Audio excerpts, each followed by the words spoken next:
மகரம் ராசி பலன்கள். ராசி மண்டலத்தில் 10வது ராசியாகும் இது. இந்த ராசியை ஆங்கிலத்தில் கேப்ரிகான் என்று அழைப்பார்.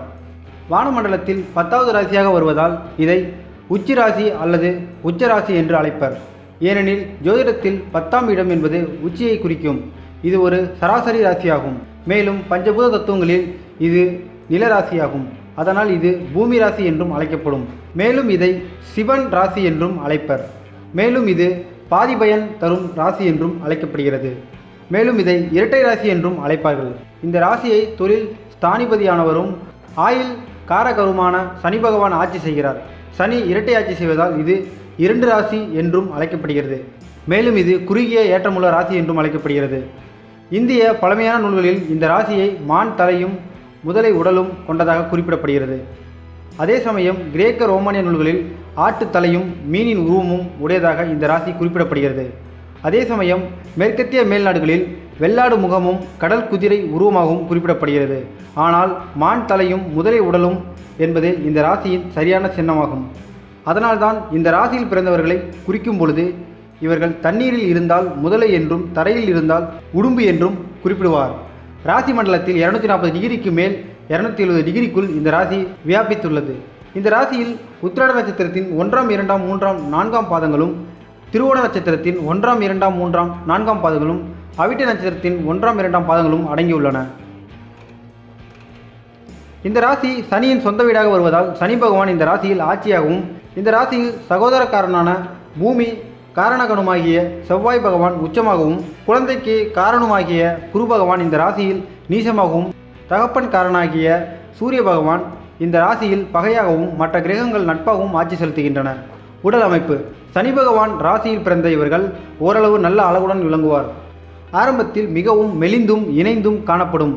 இவர்கள் வயது ஏற ஏற நன்கு வளர்ச்சியடைந்து நல்ல கண்கள் உருண்டு திரண்டும் அழகுடனும் கவர்ச்சியுடனும் வளர ஆரம்பிப்பார்கள். முடி சுருட்டையாகவும் கண்கள் சற்று குழிவிழுந்தும் இருக்கும். எப்பொழுதும் பிறரை வசீகரிக்கக்கூடிய உருவமைப்பை பெற்று விளங்குவார்கள். குணநலன்கள். சனியின் ஆதிக்கத்தில் பிறந்தவர்களாதலால் கௌரவம் உடையவர்களாகவோ சமூகத்தில் பெயர் புகழ் உடையவராகவோ இருந்தாலும் இது தியாகம் செய்யும் ராசி என்று பெயர். மற்றவர்களுக்காக உழைத்து உழைத்தே தேய்ந்து போகும் ராசியாகும். தன்னை அழித்து வெளிச்சம் தரும் மெழுகுவர்த்தி போல் இவர்கள் தங்களை ஓடாய் உழைத்து உருகி மற்றவர்களின் சந்தோஷத்திற்காக பாடுபடுவார்கள். இந்த ராசிக்காரர்கள் எப்பொழுதும் ஒருமுறை இருமுறை நன்கு சிந்தித்து செயல்படுவார்கள். மேலும் மகரம் ஒரு பெண் ராசியாதலால் இந்த ராசியில் பிறந்தவர்கள் சற்று கூச்ச சுபாவம் உடையவர்கள். மேலும் சனி என்றால் பயம் என்று பொருளும் உண்டு. எனவே பயந்த சுபாவம் உடையவர்கள். சனி சிக்கனத்துக்குரிய கிரகம் ஆதலால் இந்த ராசியில் பிறந்தவர்கள் ஓரளவு சிக்கனமாக செலவு செய்வார்கள். செலவு செய்வதையும் நன்கு யோசித்து தேவையிருந்தால் மட்டுமே செலவு செய்வர். நல்ல புத்திசாலியாகவும் ஒழுக்கமுடையவர்களாகவும் நேர்மையாளர்களாகவும் சமூகத்தில் விளங்குவார்கள். கஷ்டப்பட்டே வாழ்வில் முன்னேறுவர். ஒவ்வொரு முன்னேற்றத்திலும் ஏகப்பட்ட தடைகள் ஏற்படும். அவைகளை எல்லாம் தகர்த்தெறிந்து வாழ்வில் வெற்றி பெற போராடுவார்கள். வாழ்க்கையில் அடிமுடி அனைத்தையும் பார்க்க வேண்டும் என்று இயல்புடையவர்கள். உண்மையான பாசத்திற்கும் அன்புக்கும் இயங்கும் இவர்களை உற்றார் உறவினர்கள் நண்பர்கள் ஏமாற்றுவார்கள். இந்த ராசிக்காரர்கள் அளவுக்கு அதிகமாக தேவையில்லாமல் பேசுவர். அதனால் மற்றவர்கள் வெறுப்புக்கு ஆளாவார்கள். சனி என்றால் சோம்பேறி என்றும் அர்த்தம் உண்டு. இந்த ராசிக்காரர்கள் எந்த ஒரு காரியத்தையும் உடனே செய்ய மாட்டார்கள். எவ்வளவுக்கு எவ்வளவு தள்ளி போட முடியுமோ அவ்வளவு தூரம் அக்காரியத்தை தள்ளி போடுவார்கள். எந்த ஒரு காரியத்தையும் நிதானமாக யோசிப்பர். அதே சமயம் ஒரு காரியத்தில் இறங்கிவிட்டால் அந்த காரியம் முடியும் வரை கண்ணையராது பாடுபட்டு அக்காரியத்தை முடிப்பதில் ஆர்வம் உடையவர்கள். இந்த ராசிக்காரர்கள் கலைகளில் ஆர்வமும் விருப்பமும் உடையவர்கள். எப்பொழுதும் ஏதாவது சிந்தனையுடனே இருப்பார்கள். முயற்சி முயற்சி என்று எப்பொழுதும் ஏதாவது ஒரு காரியத்தில் இறங்கி வெற்றி பெற பாடுபடுவார்கள். மேலும் தன்னம்பிக்கை உள்ளவர்கள்.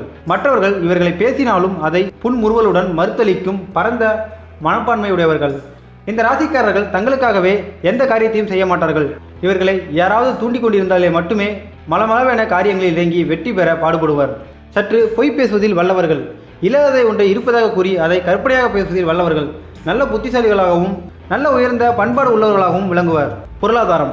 இந்த ராசிக்கு 2வது ராசியாக கும்பராசி வருவதால் இவர்களுக்கு பொருளாதாரம் ஒரே சீராக இருக்காது. ஒரு நேரம் அபரிதமான பொருள் வரவு எவ்வளவு வந்தாலும் அதை சேமித்து வைக்காமல் செலவழிக்கவும் செய்வர். எப்பொழுதும் பணத்தேவை இருந்து கொண்டே இருக்கும். பணம் சம்பாதிக்க வேண்டும் என்ற ஆர்வம் எப்பொழுதும் இருந்து கொண்டே இருப்பதால் சதா ஓடி ஆடி உழைத்து சம்பாதித்தபடியே இருப்பார்கள். எதிர்காலத்திற்காக ஒரு நேரம் தீவிரமாக சிந்தித்து சேமித்து வைக்கும் இவர்கள் அந்த சேமிப்பை வேறொரு விஷயத்துக்காக அலட்சியமாக எடுத்து செலவு செய்வர். இவர்களுக்கு சொந்த வீடு, வண்டி, வாகனங்கள் அமைய வாய்ப்புகள் அதிகம் உண்டு. இடம் வாங்கி வீடு கட்டுவதில் ஆர்வம் இல்லாமல் இருப்பார்கள்.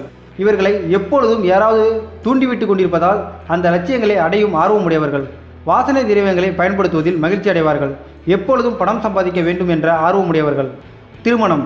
இவர்களது ராசிக்கு 7வது ராசியாக சந்திரனாக வருவதால் மனவாழ்வு ஓரளவு மகிழ்ச்சிகரமானதாக இருக்கும். வரும் கணவன் மனைவி அழகுள்ளவர்களாகவும் இளமையானவர்களாகவும் வர வாய்ப்புகள் அதிகம் உண்டு. வரும் மனைவி சிக்கனமுள்ளவர்களாகவும் தன்னலம் உடையவராகவும் அமைவார்கள். கணவன் அதிக செலவு செய்வதை விரும்பாதவராக அமைவார்கள். அடிக்கடி மனைவிக்கு உடல்நலம் பாதித்தாலும் இவர் மனைவி மேல் பற்றும் பாசத்துடனும் இருப்பார்கள். அதேபோல் மனைவி கணவனிடத்திலும் கணவரது உறவினர்களிடத்திலும் நல்ல பற்றும் பாசமும் உடையவர்களாக இருப்பார்கள். குழந்தைகளால் நல்ல யோகமும் நன்மைகளும் உண்டாகும். குழந்தைகள் உண்மையாகவும் பாசத்துடனும் விளங்குவார்கள். நோய், கடன். வானமண்டலத்தில் 10வது ராசியாக சனி வீடாக வருவதால் சனி இவர்களுக்கு துடை, முட்டி, கணுக்கால், பாதங்கள் இவற்றில் அடிக்கடி பிரச்சனைகள் ஏற்படும். மேலும் சளித்தொல்லைகள் ஏற்படும். மேலும் சனி எலும்பை குறிப்பதால் எலும்பு, தோல் வியாதிகள் மற்றும் உடலில் அலர்ஜி, அரிப்பு, வலிப்பு, வாய் தொல்லை ஏற்படும். மேலும் உடலில் நுரையீரலில் சளித்தொல்லைகள், ஆஸ்துமா போன்ற வியாதிகள் ஏற்பட வாய்ப்புகள் உண்டு. மேலும் 6ஆம் வீடாக புதனாக வருவதால் உடலில் காது, நரம்பு சம்பந்தமான வியாதிகள் ஏற்பட்டு விலகும். இவர்களுக்கு கடன் கொடுக்க அநேகர் தயாராக இருப்பார்கள். மேலும் அடிக்கடி கடன் வாங்க வாய்ப்புகள் அமையும். அவர்கள் வீடு, நிலம், வண்டி, வாகனங்கள் வாங்க கடன் வாங்குவார். ஒரு சிலர் உல்லாச பயணம் போக கடன் வாங்குவார்கள். அந்த கடனை அடைக்க எப்பாடுபட்டாவது சம்பாதித்து அதிலிருந்து மீள்வர். வேலை, தொழில். இந்த ராசிக்கு 10வது ராசியாக சுக்கிரன் வருவதால் அரசு சார்ந்த துறைகளில் வேலை பார்க்கும் வாய்ப்புகள் அமையும். மேலும் 6ஆம் பாவம் புதன் வீடாக வருவதால் தகவல் தொடர்பு, போக்குவரத்து, வண்டி வாகனங்கள் போன்ற துறைகளில் வேலைவாய்ப்புகள் ஏற்படும். கணிதம், மருத்துவர்கள், பொறியாளர்களாகவும் விளங்க வாய்ப்புகள் ஏற்படும். மேலும் 10ஆம் இடத்துக்கு சுக்கிரன் வருவதால் சினிமா, இசை, மியூசிக், கதை, கவிதை இவற்றில் ஆர்வமுடையவராக விளங்க செய்து அதில் ஈடுபட வைப்பார். மேலும் பெண்கள் அணியக்கூடிய ஆடம்பர பொருட்கள், அழகு சாதன பொருட்கள் இவற்றை உற்பத்தி செய்வதிலும் விற்பனை செய்வதிலும் ஆர்வமும் விருப்பமும் உடையவர்களாக விளங்கச் செய்யும். மேலும் சிறு தொழில் அல்லது சுயதொழில் அல்லது குறுந்தொழில்களில் ஈடுபட்டு வருமானம் பெற முயற்சி செய்ய வைக்கும். நீர் சம்பந்தமான தொழில்கள் செய்ய வாய்ப்புகள் ஏற்படும். மேலும் உற்பத்தி சம்பந்தமான தொழில்கள் செய்ய வாய்ப்புகள் ஏற்படும். மேலும் உற்பத்தி செய்யப்பட்ட பொருட்களை விற்பனை செய்வதிலும் ஆர்வம் உள்ளவர்கள். இன்று வேலை என்பது அரசு மற்றும் அரசு சார்ந்த இனங்கள், பெயர் போன தனியார் துறைகள் இவற்றை குறிக்கும். மேலும் வேலை என்பது உள்ளூர், உள்நாடு, வெளிநாடு இவற்றில் வேலை பார்ப்பதை குறிக்கும். மேலும் தொழில் என்பதும் இன்று பல்கி பெருகியுள்ளது.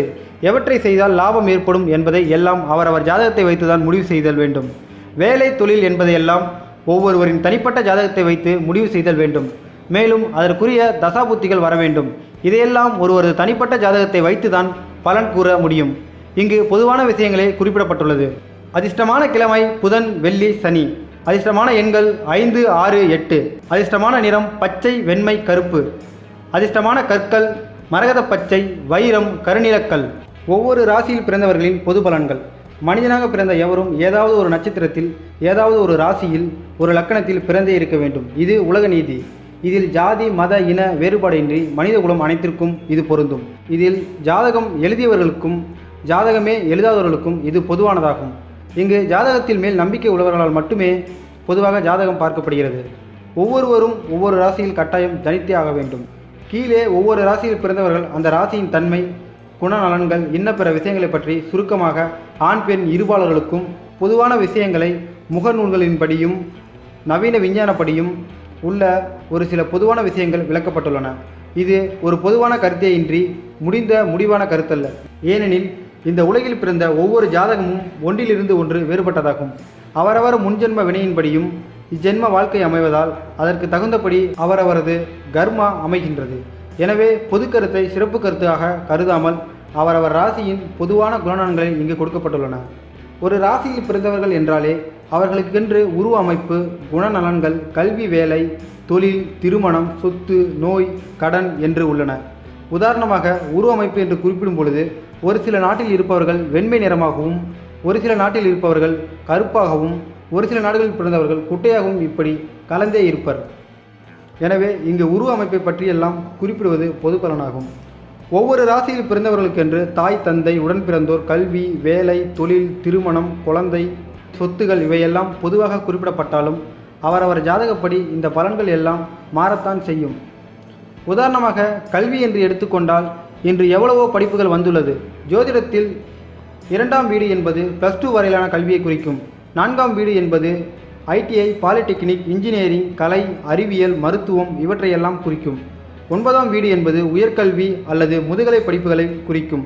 உதாரணமாக MA, MSc, MCom, MTech, MArch, MBA, MCA, MS, MD, MPhil ஆகிய முதுநிலை படிப்புகளை குறிக்கும்.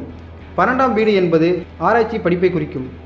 இது தவிர ஐஏஎஸ், ஐபிஎஸ், ஐஎஃப்எஸ் போன்ற படிப்புகளை அறிவதற்கு அவரவர் சொந்த ஜாதகமே பலன் உரைக்க ஏதுவாகும்.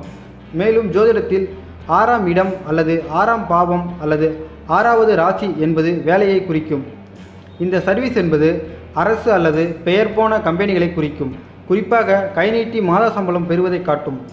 10ஆம் வீடு என்பது பொதுவாக அரசு அல்லது அரசு சார்ந்த துறைகளை குறிக்கும். மேலும் பெரும் தொழில் முதலாளிகளை குறிக்கும். குறிப்பாக பெரும் தொழிலதிபர்களை குறிக்கும். 7ஆம் வீடு என்பது சுய தொழில் அல்லது கூட்டுத் தொழில் இவற்றை குறிக்கும். 3ஆம் வீடு என்பது அல்லது ராசி வீடு என்பது சிறு தொழில் அல்லது கமிஷன் ஏஜென்சி, ரோட்டி வியாபாரம், போக்குவரத்து, தகவல் தொடர்பு இது மாதிரியான தொழில்களை குறிக்கும். எனவே தொழில் பற்றி பேசுகின்ற பொழுது ஒவ்வொரு ராசியில் பிறந்தவர்களை பற்றி பேசும் பொழுது நிறைய மாறுபாடுகள் வருமாதலால் அவரவர் ஜாதகத்தை பார்த்துதான் நிறைய விஷயங்களை தெரிந்து கொள்ள முடியும். எனவே தான் இங்கு ராசியில் பிறந்தவர்களை பற்றி எழுதி வருகிற பொழுது தொழில்களை அதிகம் இங்கு குறிப்பிடப்படவில்லை. ஏனெனில் அக்காலத்தில் அவரவர் வர்ண சிரமப்படி குலத்தொழில் புரிய வரையறுக்கப்பட்டது. அக்காலத்தில் பிரமாண ஜாதி, சத்திர ஜாதி, வைசிய ஜாதி, சூத்திர ஜாதி, சங்கிரம ஜாதி என்று ஜாதிகளை பிரித்து அவரவர் ஜாதிக்கென்று தொழிலை உருவாக்கி அந்த ஜாதியில் பிறந்தவர்கள் அவரவர் தொழிலை செய்ய கட்டளையிடப்பட்டு செயல்பட்டு வந்தது.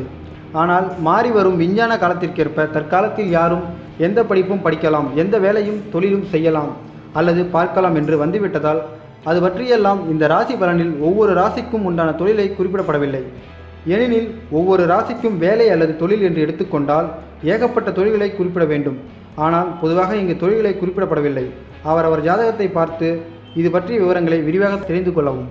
இதே மாதிரி தான் நோயை பற்றி குறிப்பிடும் பொழுது மாறி வரும் உணவு பழக்கத்தால் புதிதாக நோய்கள் மனித வாழ்வில் வந்து போகின்றன. எனவே எந்த மாதிரியான நோய்கள் தாக்கும், அதிலிருந்து விடுபடுவதற்கான வழிகள் இவையெல்லாம் அவரவர் சொந்த ஜாதகத்தில் இருந்து மட்டுமே அறிந்து அதன்படி நடக்க முடியும். எனவே ஒவ்வொரு ராசியில் பிறந்தவர்களின் பலன்கள் பொதுவானதாக இன்றி தனித்தன்மையானதல்ல. அவரவர் ஜாதகத்தை பார்த்தால் மட்டுமே எதையும் முழுமையாக கூற முடியும்.